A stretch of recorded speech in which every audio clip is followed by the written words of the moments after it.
안녕하세요, 치과였습니다. 네, 오늘은 아기들 스테로이드 연고에 대해서 한번 알아볼까 하는데요. 스테로이드란 단어 자체에 일단 거부감부터 드시는 분들이 굉장히 많을 거라고 예상됩니다.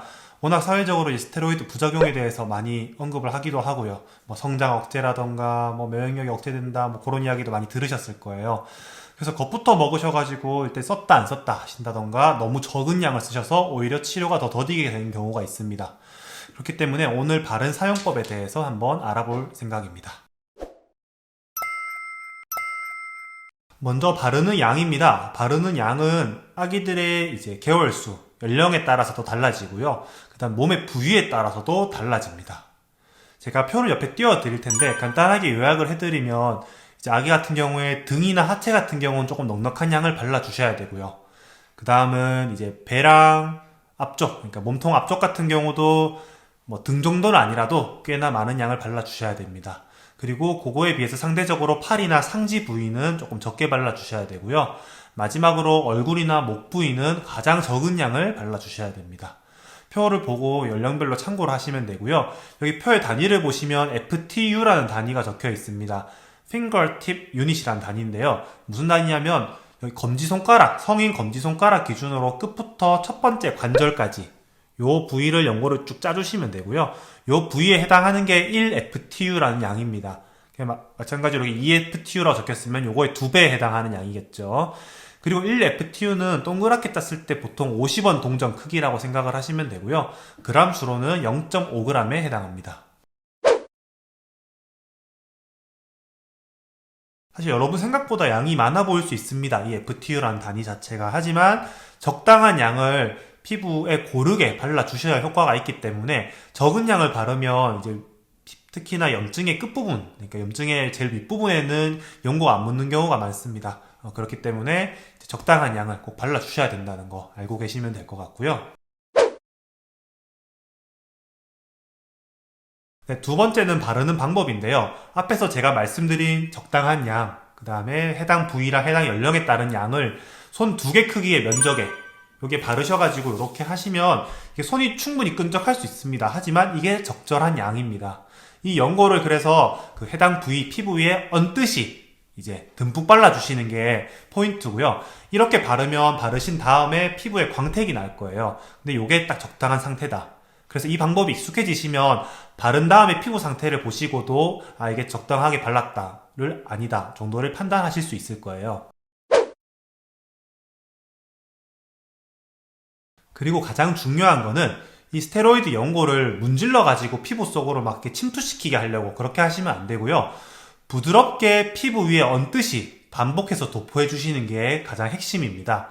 특히 아토피 같은 피부는 굉장히 예민합니다. 그래서 아토피에 이제 문지르듯이 막 이렇게 하시면 강하게 자극을 주면 오히려 증상이 더 악화될 수 있거든요. 그리고 피부 염증이 강한 부분은 원래 흡수율이 높기 때문에 그렇게 문질러서 침투시키려고 하시는 것보다는 이제 부드럽게 얹듯이 발라주시는 거 꼭 기억해 주시고 절대 세게 바르실 필요가 없습니다. 네, 세 번째는 부위별 적용법인데요. 얼굴 같은 경우, 특히 입 주위는 이제 침이나 오물 같은 걸 확실하게 닦고 발라주시는 게 좋고요. 눈에 들어가지 않게 주의해 주셔야 됩니다. 두피는 네, 머리가 없는데 두피는 이제 머리를 감아서 청결하게 해주시고요. 머리카락을 해치신 다음에 이제 거기 해당 부위 두피를 노출시켜서 손가락 끝으로 얹듯이 발라주셔야 되고요. 문지르거나 하는 거는 결코 좋지 않습니다. 그리고 목 같은 경우는 목도 없는데 목은 이제 주름진 부위가 많잖아요. 그렇기 때문에 이제 고개를 최대한 뒤로 젖혀서 눕히신 다음에 턱을 들어가지고 주름을 다 펴주신 다음 발라주시는 게 좋고요. 이 사항은 엉덩이에도 해당합니다. 엉덩이 같은 경우도 확실하게 씻고 좌욕 같은 걸로 씻겨주신 다음에 건조를 해주시고요. 그리고 기저귀 착용하기 전에 확실한 건조를 해주신 다음에 이제 그 아까 말씀드린 접히는 부위가 많잖아요. 엉덩이 쪽에는 하지랑. 그렇게 해서 그쪽을 다 펴신 다음에 확실하게 꼼꼼히 발라주시는 게 중요합니다.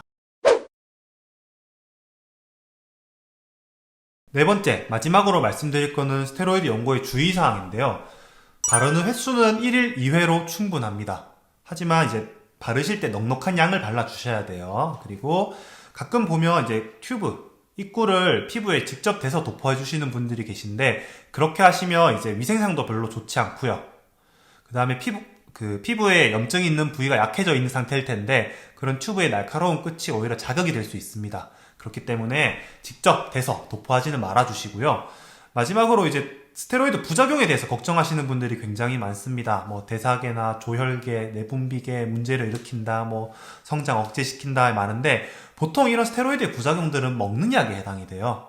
그렇기 때문에 바르는 연고는 그런 부작용이 거의 없다고 생각을 하시면 되는데 단 이제 증상이 전혀 호전이 되지 않고 있는데 2주 이상인 기간 동안 계속 같은 연고를 사용하신다던가 아니면 성인 연고, 역가가 높은 연고, 더 센 연고를 애기들한테 그냥 무차별로 발라주신다던가 그렇게 하시면 부작용이 생길 수 있기 때문에 그런 부분은 주의를 해주셔야 됩니다.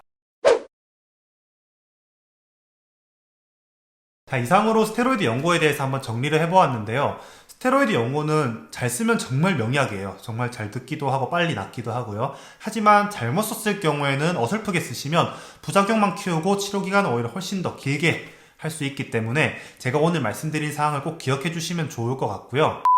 피부 염증에 따라서 이제 스테로이드 연고를 선택을 하셔야 될 텐데 이런 부분은 보호자분이 직접 결정하지 마시고요. 웬만하면 소아과 가서 원장님께 진단을 받아보시고 처방을 받아서 쓰시는 게 안전한 방법입니다. 스테로이드 부작용에 대해서도 많이 걱정하시지만 오늘 제가 알려드린 방법으로만 하시면 그 연고의 사용에 대해서 부작용은 크게 걱정하실 게 없을 것 같습니다. 네, 이상 치과의학사였고요. 이 영상이 많은 분들께 도움이 됐으면 좋겠습니다. 네, 감사합니다.